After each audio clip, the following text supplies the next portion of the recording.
Group 1 వయో పరిమితి 2 ఏళ్లు పెంచుతున్నామన్న సీఎం రేవంత్ రెడ్డి 46 ఏళ్లకు పెంచుతా ఉన్నారు. అయితే ఇక్కడ కొంతమంది గ్రూప్ 1 అభ్యర్థులు అడుగుతా ఉన్నారు, అంటే 46 ఏళ్ళకి పెంచిండ్రు, సంతోషం. ఎందుకంటే తెలంగాణ ఉద్యమంలో చాలా ఉద్యమం చేసినాం, తర్వాత పోరాటాలు చేసినాం. ఈ గతంలో ఉన్నటువంటి దుర్మార్గమైనటువంటి ప్రభుత్వం కనీసం మా గురించి పట్టించుకోలేదు, ఇప్పుడు ప్రభుత్వం పట్టించుకుంటుంది. తర్వాత ఈ గ్రూప్ 1 అభ్యర్థులకు సంబంధించి వయో పరిమితికి సంబంధించి పెంచుతూ ఉన్నారు, సంతోషం అని చెప్పేసి. కానీ ఇంకొకటి ఏంటంటే ఇక్కడ డిఎస్పీ జాబ్కు సంబంధించి ఈ డిఎస్పీ జాబ్కు సంబంధించి దాన్ని కూడా వయో పరిమితి పెంచాలని చెప్పేసి వాళ్ళు రిక్వెస్ట్ చేస్తున్నారు. ఎందుకంటే డిఎస్పీ పెద్దగా ఉరకాల్సిందని లేదు, దుంకాల్సింది ఏముండదు పెద్దగా. అయితే ఒకవేళ దానికి సంబంధించినటువంటి అర్హతలు ఉన్న వాళ్ళు మాత్రమే వస్తారు కాబట్టి 100% దానిపైన కూడా ఆలోచించాలని చెప్పేసి కోరుతా ఉన్నారు. ఎందుకంటే ఇది యూనిఫామ్ వేసుకునేటువంటి జాబు, మరి యూనిఫామ్ వేసుకునేటువంటి జాబ్ కూడా వయో పరిమితి కొంచెం పెంచాలని చెప్పేసి వాళ్ళు రిక్వెస్ట్ చేస్తూ ఉన్నారు. ఈ అన్ని జాబులకు పెంచుతూ ఉన్నారు, అంటే ఈ గ్రూప్ 1కి సంబంధించి. కాకపోతే ఏంటంటే ఈ డిఎస్పీకి సంబంధించి కూడా పెంచాలని చెప్పేసి వాళ్ళు రిక్వెస్ట్ చేస్తున్నారు. ఇక త్వరలోనే పరీక్ష నిర్వహిస్తాం, బంధువులను పెట్టుకుని ఉద్యోగాలు నమ్ముకునే వాళ్ళం కాదు. కృష్ణా జలాలపై సంతకం పెట్టిందే కేసీఆర్, కేటీఆర్, హరీష్ ఢిల్లీలో దీక్ష చేయాలి. సాధించైనా రండి, అమరులైనా కండి. పరిచయం ఉన్నదిగా, కేసీఆర్, కేటీఆర్, హరీష్ రావు ముగ్గురు పోయి ఢిల్లీలో దీక్ష చేయాలట.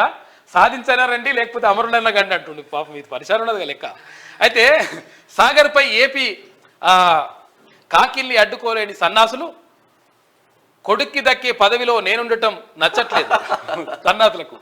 ఇక విపక్ష నేత కుర్చీ ఖాళీ ఉండటం దురదృష్టకరం. 12న కృష్ణా జలాలపై చర్చ, 13న మేడిగడ్డకు వెళ్తామని చెప్పేసి అంటున్నాడు ముఖ్యమంత్రి. శాసనసభలో ముఖ్యమంత్రి రేవంత్ రెడ్డి మాట్లాడిండు. గ్రూప్ 4 పరీక్ష ఫలితాలు కూడా నిన్న విడుదల చేసిండ్రు. ఇదొక్కటి ఇంకా ముందుకు వస్తుంది, ఒక బిగ్ బ్రేకింగ్. ఇక ఓటుకు నోటు కేసులో రేవంత్ కు సుప్రీంకోర్టు నోటీసులు అంటే ఒక వార్త కనిపిస్తోంది. ఇక ఇవాళనే రాష్ట్ర బడ్జెట్ అసెంబ్లీలో ప్రవేశపెట్టనున్న బట్టి విక్రమార్క. ఇది ఇట్లా ఉంటే గ్రూప్ 1 అభ్యర్థులకు సీఎం రేవంత్ రెడ్డి శుభవార్త చెప్పారు. వయో పరిమితిని 46 ఏళ్లకు పెంచుతామని ప్రకటించారు. కొన్ని నిబంధనల వల్ల టీఎస్పీఎస్సీ ప్రక్షాళన ఆలస్యమైందని, త్వరలోనే పరీక్ష నిర్వహిస్తామని చెప్పారు. విపక్ష నేతలు 2 లక్షల ఉద్యోగాల గురించి మాట్లాడుతున్నారని, కానీ తాము జిరాక్స్ సెంటర్లో ప్రశ్నపత్రాలు విక్రయించే వాళ్ళం కాదని, ప్రభుత్వ శాఖల్లో బంధువులను పెట్టుకుని ఉద్యోగాలు అమ్ముకునే వాళ్ళం కాదని అన్నారు. త్వరలోనే పోలీస్ శాఖలో 15,000 ఉద్యోగాల నియామకాలు చేపడతామని, యూనివర్సిటీలో వీసీలను భర్తీ చేస్తామని చెప్పారు. శుక్రవారం శాసనసభలో గవర్నర్ ప్రసంగానికి ధన్యవాదాలు తెలిపే తీర్మానంపై సీఎం రేవంత్ రెడ్డి మాట్లాడారు. మాజీ సీఎం కేసీఆర్ పై గత బీఆర్ఎస్ ప్రభుత్వ నిర్ణయాలపై తీవ్రంగా మండిపడ్డాడు ముఖ్యమంత్రి రేవంత్ రెడ్డి. ఇది ఇట్లా ఉంటే ఆటో రగడ, మహిళలకు ఉచిత బస్సుకు బీఆర్ఎస్ అనుకూలమా వ్యతిరేకమా? ఆటో వాళ్ళను అడ్డు పెట్టుకొని పుల్లలు రెచ్చగొట్టి ఆందోళన చేయిస్తున్నారు. మంత్రులు శ్రీధర్బాబు, సీతక్క, పొన్నం. మహాలక్ష్మిపై అసెంబ్లీలో వాడివేడి చర్చ. ఆటో డ్రైవర్లకు ఏటా 12,000 ఇస్తాం, ఈ బడ్జెట్ లోనే నిధులు. శ్రీధర్బాబు. మహాలక్ష్మి అమలుతో 6.5 లక్షల మంది ఆటో డ్రైవర్లు రోడ్డున పడ్డారంటున్నాడు జనగామ ఎమ్మెల్యే పల్లా రాజేశ్వర్ రెడ్డి. మొత్తం ఇప్పుడు ఆటో డ్రైవర్లు గుర్తుకొస్తారు, ఇప్పుడు యువకులు గుర్తుకొస్తారు, అక్కడ పట్టభద్రులు గుర్తుకొస్తారు. పల్లా రాజేశ్వర్ రెడ్డి ఏ రోజన్నా ఆటో ఎక్కినావా? కనీసం ఆటో దగ్గర చూడనన్నా చూసినావా నువ్వు? ఆటోల్లో అసెంబ్లీకి బీఆర్ఎస్ ఎమ్మెల్యేలు ప్రభుత్వం అడ్డుకోవాలంటూ ప్లకార్డులు, ఆటో వాళ్ళకు నెలకు 10,000 ఇవ్వాలి. ఇక కుత్బులాపూర్ ఎమ్మెల్యే కూడా నేను హంగామా సృష్టించినాడు. కుత్బులాపూర్ ఎమ్మెల్యేనా? వివేకానంద. ఆయన దాడులు చేస్తాడు.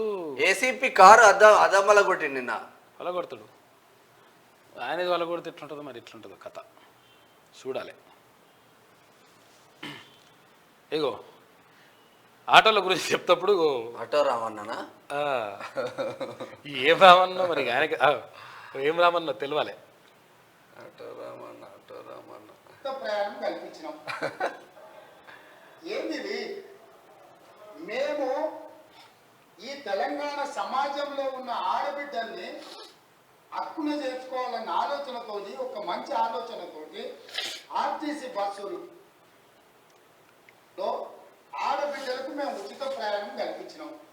2014 నుంచి 2019 వరకు మంత్రివర్గంలో ఒక్క ఆడబిడ్డ కూడా మీరు మంత్రి పదవి ఇవ్వకపోయినా, అక్కడ ఉన్న వాళ్ళు ఏ రోజు కూడా ఒక్క ఆడబిడ్డ కూడా మంత్రి పదవి ఎందుకు ఇవ్వలేదు సార్ అని అడిగిన వాళ్ళు కాదు పాపం.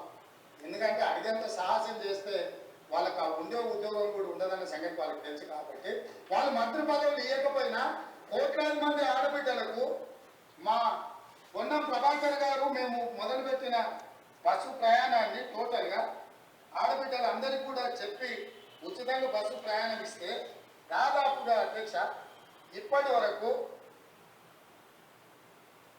15,21,00,000 ప్రయాణాలు ఆడబిడ్డలు ఉపయోగించుకోరు.